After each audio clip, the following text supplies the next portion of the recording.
Good morning student. आज मैं आपको सॉल्यूशन चैप्टर स्टार्ट करवाने वाली हूँ। सॉल्यूशन जो चैप्टर है आपका सेकंड नंबर का चैप्टर है। फर्स्ट नंबर का जो चैप्टर है आपका वो है solid state chemistry. Solid state chemistry जो है वो लास्ट ईयर हट गया था, मतलब पहले तो था, लास्ट ईयर हटा दिया था उसको और इस साल वापस से ऐड कर दिया गया है। अब वापस से ऐड कर दिया है तो वापस से पढ़ना पड़ेगा। लेकिन अभी हम सॉल्यूशन चैप्टर स्टार्ट कर रहे हैं क्योंकि थोड़ा सा इजी है और अच्छा है, तो इजी चैप्टर से स्टार्ट करते हैं तो आपको भी अच्छा लगेगा, है ना। जो आपका सॉल्यूशन चैप्टर है वो है 5 मार्क्स का। 5 मार्क्स का क्वेश्चन आता है एग्ज़ाम में, 100% आता है। 5 मार्क्स का ही चैप्टर है, उसमें से न्यूमेरिकल तो आएगा ही आएगा, एक न्यूमेरिकल ज़रूर आता है ना, क्योंकि न्यूमेरिकल चैप्टर स्टार्टिंग के जो आपके 4 से 5 चैप्टर है वो आपके फिज़िकल केमिस्ट्री के चैप्टर है और उनमें से जो सेकंड और थर्ड और फोर्थ चैप्टर है इनमें से तो न्यूमेरिकल पूछा ही जाता है, ठीक है। और इसके अलावा न्यूमेरिकल के अलावा कुछ डेफिनेशंस, और आपको पता है कि अभी पेपर का पैटर्न भी चेंज हो गया है तो ऑब्जेक्टिव्स में पूछ सकते हैं, इसलिए आपको अच्छे से डिटेल में पढ़ना है। तो स्टार्ट करते हैं हम सॉल्यूशन चैप्टर से। सॉल्यूशन चैप्टर में देखो हम क्या क्या पढ़ने वाले हैं। फर्स्ट यदि देखो तो सॉल्यूशन क्या होता है, ये आपको सॉल्यूशन चैप्टर है तो सॉल्यूशन क्या होता है ये पता होना चाहिए।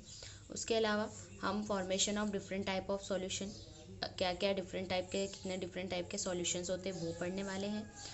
उन सॉल्यूशंस को कंसंट्रेशन की टर्म में और कंसंट्रेशन की डिफरेंट यूनिट के टर्म में हम कैसे डिफाइन करते हैं। State and explain the Henry law and non ideal solution. Henry law क्या होता है, नॉन आइडियल और आइडियल सॉल्यूशंस क्या होते हैं, और ऐसे सॉल्यूशन जो डेविएशन शो करते हैं यानी कि जो आइडियल नहीं होते हैं। राउड लॉ ही आइडियल सॉल्यूशन को डिफाइन करते हैं। इसके अलावा कॉलिगेटिव प्रॉपर्टीज़ पढ़नी है जो सॉल्यूशंस के लिए होती है। ये कॉलिगेटिव प्रॉपर्टी मोस्ट इंपॉर्टेंट है, मेनली इसी में से जो न्यूमेरिकल आते हैं इसी में से आते हैं। साथ ही कॉलिगेटिव प्रॉपर्टी को relate this with molar masses. Colligative property के थ्रू मोलर मास को भी कैलकुलेट कर सकते हैं। Explain abnormal colligative properties exhibited by the some solutes in solutions.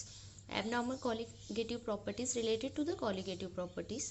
ज़्यादा डिफरेंस नहीं है, फॉर्मूले में थोड़ा सा डिफरेंस है। जब आप कॉलिगेटिव प्रॉपर्टी पढ़ोगे तो उसको एबनॉर्मल कॉलिगेटिव प्रॉपर्टी को ज़्यादा पढ़ने की ज़रूरत नहीं है, वो ऑटोमेटिकली दोनों के एक ही फॉर्मूले होते हैं, थोड़ा सा डिफरेंस आ जाता है, बस डिफरेंस भी नहीं आता है, बस कुछ टर्म्स या मैथमेटिकल्स जो कॉन्सेप्ट होता है वो उसमें ऐड हो जाता है एक्स्ट्रा, ठीक है। तो ये सब चीज़ें हमें पढ़ना है। तो हम स्टार्ट करते हैं हमारा जो चैप्टर है सॉल्यूशन। सबसे पहले सॉल्यूशन की definition. Solution is the homogeneous mixture of two और मोर देन टू कंपोनेंट्स।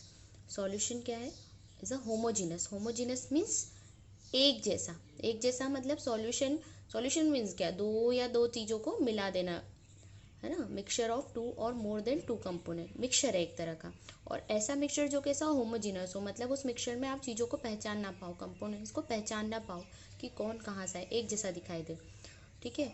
तो वो क्या कहलाएगा आपका सॉल्यूशन। फॉर एग्जांपल आपको भी पता है कि सॉल्यूशन के बहुत सारे एग्जांपल है, जैसे सॉल्ट सॉल्यूशन, शुगर सॉल्यूशन, कुछ सॉलिड भी होते हैं जैसे ब्रॉन्ज, ब्रास, स्टील, राइट।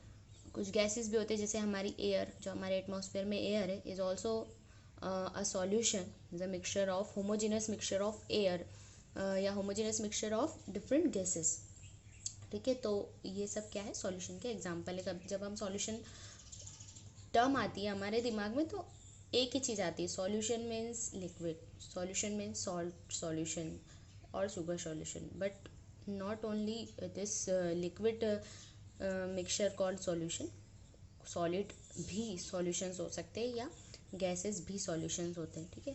तो जो सॉल्यूशंस है, अब यदि हम सॉल्यूशन की बात करें तो सॉल्यूशन जो है जिन कंपोनेंट से मिलकर बना होता है उन कंपोनेंट को भी कुछ नाम दिए गए हैं, ठीक है। दो नाम दिए गए, एक तो होता है सॉल्यूट और दूसरा होता है सॉल्वेंट। सॉल्यूशन है तो ऑब्वियसली दो से ज़्यादा कंपोनेंट से मिलकर बनेगा या दो कंपोनेंट से मिलकर बनेगा। तो ऐसे कंपोनेंट जो कैसे हो, स्मॉल क्वांटिटी में है, वो क्या कहलाएंगे, सॉल्यूट, है ना। क्या बोलेंगे हम, the component present in the small quantity in the solution called solute, and the component present in the larger quantity called solvent.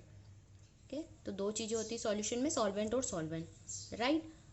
Solute और सॉल्वेंट। अब सॉल्यूट, अब दो से ज़्यादा कंपोनेंट है तो दो से ज़्यादा उसमें सॉल्यूट हो सकते हैं, सॉल्वेंट तो एक ही होगा जो ज़्यादा होगा, है ना। और सॉल्वेंट पर ही डिपेंड करती है सॉल्यूशन की फिजिकल प्रॉपर्टी। तो यहाँ पर लिखा है मैंने, solvent determine the physical state in which solution exist. Solvent पर ही सॉल्यूशन की फिजिकल स्टेट डिपेंड करती है, यानी कि वो लिक्विड सॉल्यूशन होगा, गैस सॉल्यूशन होगा या सॉलिड सॉल्यूशन होगा। यदि देखो यहाँ पर आपको एक एग्जांपल के थ्रू बताती हूँ, ये यदि यहाँ पर वाटर है और यहाँ पर सॉल्ट है, जो नॉर्मली आपको भी पता है कि सॉल्ट और वाटर का सॉल्यूशन मिलाते हैं तो सॉल्यूशन बनता है, आपको पता है, ठीक है। फिर भी हम एक एग्जांपल ले रहे हैं। अब देखो यहाँ पर दो चीज़ें, कौन स्मॉल क्वांटिटी में है, ऑब्वियसली सॉल्ट स्मॉलर क्वांटिटी में है तो ये सॉल्यूट की तरह एक्ट करेगा। वाटर ज़्यादा अमाउंट में है तो वो किसकी तरह एक्ट करेगा, सॉल्वेंट की तरह। और जब आप इन दोनों को मिक्स करोगे तो मिक्स करने के बाद जो होमोजेनस सॉल्यूशन बनेगा वो कहलाएगा आपका solution, that is called salt solution, ठीक है। वैसे आपको बता दूं कि ये नॉर्मल वाटर नहीं है, इसमें ऑलरेडी सॉल्ट ऐड है, लेकिन आप देखोगे तो आपको बिल्कुल उसमें सॉल्ट कहीं भी दिखाई नहीं देगा, आप आइडेंटिफाई नहीं कर सकते हो कि इसमें सॉल्ट मिला रखा है ना। यदि मिलाते भी हैं, देखो यहाँ पर यदि मैं इसमें सॉल्ट डाल भी दूँ, थोड़ी देर बाद आपको एकदम क्लियर सॉल्यूशन दिखाई देगा, ये देखिए, ठीक है। आप अभी वो डिजॉल्व नहीं हुआ है तो ये क्या कहलाएगा, आपका सॉल्ट सॉल्यूशन, ठीक है, इज़ अ होमोजेनस मिक्सचर। अब यदि उल्टा कर दिया जाए, यदि सॉल्ट ज़्यादा हो और वाटर कम हो, फॉर एग्जांपल यदि यहाँ पर मैं बात करूँ, ये नमक है, ठीक है, इसमें मैंने पानी की 2-4 बूंदें डाल दी तो क्या होगा। अब यहाँ पर बताओ कौन सॉल्यूट है कौन सॉल्वेंट है। ऑब्वियसली वाटर का अमाउंट कम है तो वो क्या हो जाएगा, सॉल्यूट, और सॉल्ट का अमाउंट ज़्यादा है तो वो हो जाएगा सॉल्वेंट, राइट। तो सिचुएशन चेंज भी हो सकती है, जो ज़्यादा अमाउंट में है वो सॉल्यूट हो जाएगा, सॉल्वेंट हो जाएगा, और जो कम अमाउंट में वो हो जाएगा सॉल्यूट, ठीक है। इसके अलावा हमने बोला कुछ सॉलिड सॉल्यूशंस भी होते हैं, जैसे हम नीचे अभी देखते हैं कि कौन कौन से सॉल्यूशंस होते हैं और कौन कौन से टाइप होते हैं, है ना। आपको आई थिंक समझ में आ गया होगा सॉल्यूट और सॉल्वेंट क्या होते हैं। हम को जो सॉल्यूशन चैप्टर पढ़ना है, इस सॉल्यूशन चैप्टर में हम सिर्फ और सिर्फ बाइनरी सॉल्यूशन की स्टडी करेंगे।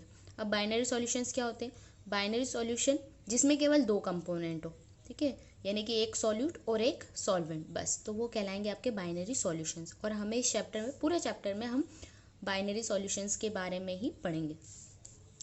नेक्स्ट देखिए, types of solution. Types of solution के लिए आपको बुक में एक टेबल दे रखी है, टेबल आप इसमें से आपको नोट्स भी प्रिपेयर करने हैं, ये जो मैंने बना के रखे हैं, ठीक है। आप इसको स्किप कर सकते हो क्योंकि बुक में दे रखी है, NCERT टेबल नंबर 2.1।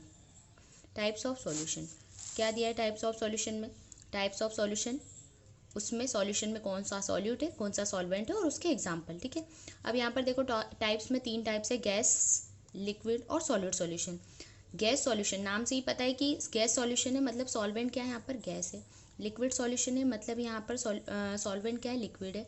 और सॉलिड सॉल्यूशन है, मतलब कि यहाँ पर जो सॉल्वेंट है वो क्या है, सॉलिड है। देखो यहाँ पर गैस सॉल्वेंट, लिक्विड सॉल्वेंट और सॉलिड सॉल्वेंट, लेकिन जो सॉल्यूट है वो अलग अलग हो सकते हैं। जैसे यदि सॉल्वेंट एज अ गैस हम ले रहे हैं तो उसमें गैस सॉल्यूट हो सकता है, लिक्विड हो सकता है और सॉलिड भी सॉल्यूट हो सकता है। इनके एग्जांपल्स भी दिए हुए हैं, जैसे गैस और गैस को मिक्स करेंगे तो mixture of oxygen and nitrogen, क्योंकि हम बाइनरी मिक्सचर्स की बात कर रहे हैं, बाइनरी सॉल्यूशन की बात कर रहे हैं, इसलिए हमने 2 गैसों का ही एग्जाम्पल लिया है।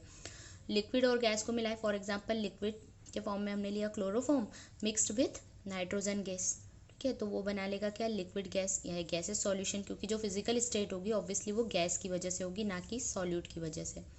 सॉलिड और गैस को मिला दे, जैसे कैम्फर इन नाइट्रोजन गैस, तो वो बनाएगा, वो भी गैसेस सॉल्यूशन बनाएगा बट सॉलिड गैस सॉल्यूशन बनाएगा, राइट। सेकेंड टाइप है लिक्विड सॉल्यूशन। लिक्विड भी में भी तीनों सॉल्यूट हो सकते हैं, गैस, लिक्विड और सॉलिड। यदि किसी गैस को लिक्विड में ऐड कर दिया जाए, है ना, तो वो क्या बना देगा, लिक्विड सॉल्यूशन ही बनाएगा, क्योंकि ऑब्वियसली ये ज़्यादा अमाउंट में।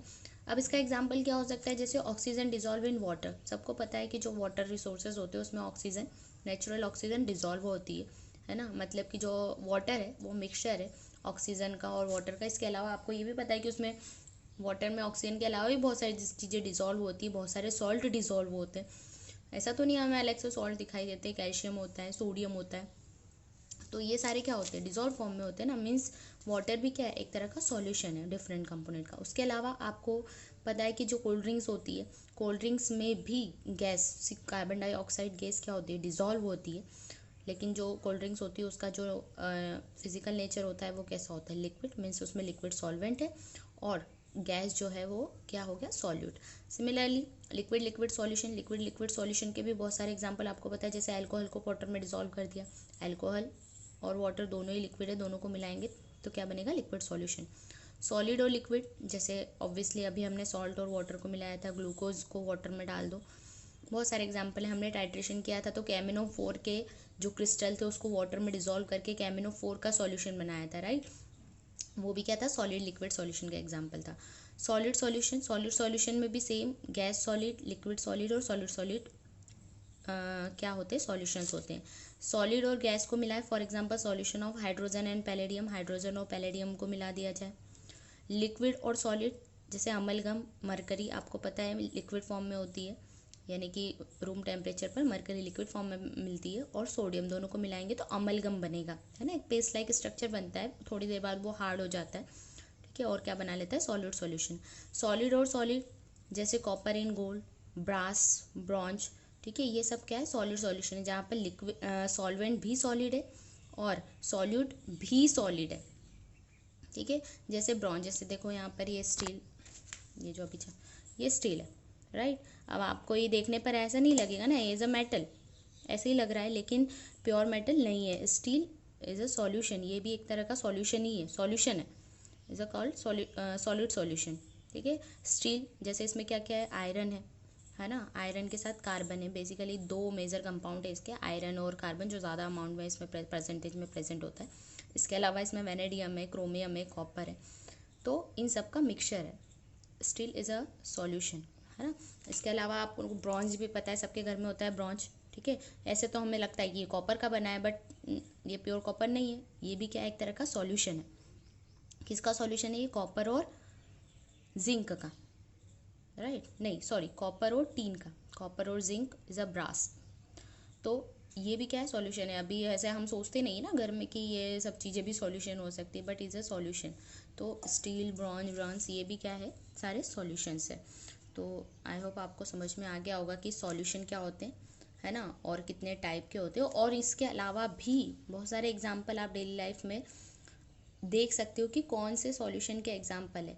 यदि मैं आपको बोलूँ कि भेल बना के रख दी है ना, तो भेल क्या सॉल्यूशन है, ऑब्वियसली नहीं, क्योंकि भेल में तो हमें सारी चीज़ें अलग अलग दिखाई देती ना, जितने भी कंपोनेंट, तो भेल नॉट अ होमोजेनस मिक्सचर, और यदि वो होमोजेनस मिक्सचर नहीं है तो वो सॉल्यूशन भी नहीं है। होमोजेनस मतलब ऐसे सॉल्यूशन जहाँ पर हम उसको ईजिली सेपरेट ना कर पाए कंपोनेंट को, ईजिली जो नॉर्मल हमने सोचा कि फ़िल्टर कर लिया तो अलग हो गया, तो वो आपका सॉल्यूशन नहीं है। सॉल्यूशन वही है जहाँ पर आपको पर्टिकुलर मेथड अप्लाई करनी पड़ती है तो उन कंपोनेंट्स को अलग करने के लिए, वही क्या है, सॉल्यूशन है, ठीक है।